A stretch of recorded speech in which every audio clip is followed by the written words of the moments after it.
In this video, you'll learn about the physics of sound waves. So sound waves are created by vibrating particles, and sound waves are mechanical waves, which mean that they require a medium. And a medium is just the material that carries the wave or that the wave travels through. And the medium can be gas or liquid or solids. Even if you're underwater, you can take two rocks and bang them against each other and still get some sound. So it does not have to be air or gas. It could be liquids or solids. In empty space, if you have an explosion, we wouldn't hear any sound because there would be no medium to carry those sound waves. Sound waves are longitudinal waves, which means that the disturbance that created that wave is parallel to the wave motion. We're going to next take a look at this diagram to analyze how sound waves work. When a speaker is playing a sound, it has a membrane here that goes back and forth. And what that does is that bumps into the air molecules in front of it, and those molecules go back and forth. They bump into the air molecules in front of that, and those go bump and forth. And so these air molecules don't travel across a room. What they do is they bump into the particle in front of it, which bumps into the particle in front of it, and then it's kind of like a domino effect, which carries the sound wave across the room. Once again, sound waves are caused by vibrations of particles. Here's a diagram to help us represent sound waves. So with a sound wave, which is caused by vibrating particles, we can have regions of what we call compression and regions of rarefaction. You'll notice compression is where the particles are bunched together, and rarefaction is where they're spread out. From a compression to compression, we can measure the wavelength. So in a transverse wave, we can measure from crest to crest or trough to trough. But in a longitudinal wave or a sound wave, we can measure it from compression to compression.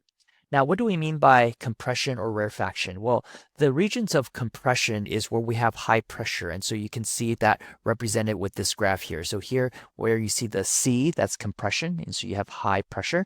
Where you have the R, that's going to be low pressure.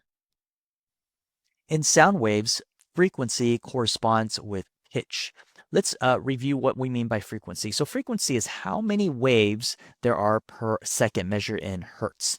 And pitch is how high or low a sound seems to a listener. And so in music, we talk about pitch. In physics, we'll often talk about frequency. So here's a wave that has high frequency. Because it has a high frequency, we know that it's going to produce a high note. And notice that the wavelength here is quite short, and so I'm going to draw a small lambda, just a Greek letter lambda, which represents the wavelength. On the other hand, if we have a low frequency wave, so this wave is low frequency, we're going to get a low note. And because it has a low frequency, you can see that it also has a longer wave length. And so I'm going to represent that with a larger lambda. In sound waves, amplitude corresponds with loudness. And what do we mean by amplitude? Amplitude is the maximum displacement of a wave from its equilibrium position. So here we have a wave with a large or a high amplitude. Here we have a wave with a low amplitude. So this wave, which has a high amplitude, it would produce a loud sound. This wave with a low amplitude would produce a soft sound. Now we're going to take a look at the range of human hearing. So humans can hear between 20 hertz and 20,000 hertz. This is on average. Doesn't mean everybody's going to be able to hear 20,000, but this is kind of the upper limit. This is the lower limit. Below 20 hertz, we refer to this as infrasonic. And although humans can't hear at this frequency range, some animals can hear it, such as elephants. And then beyond 20,000 hertz, we refer to this region as ultrasonic. And although humans can't hear this high frequency sound, some animals can hear it, such as dogs. The speed of sound depends on the medium.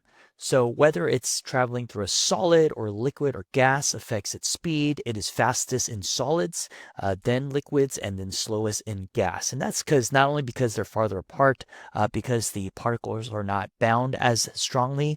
And then also the temperature, as you increase the temperature of the medium, the speed also increases. The speed of sound at 20 degrees Celsius is 343 meters per second, which is about 767 miles per hour.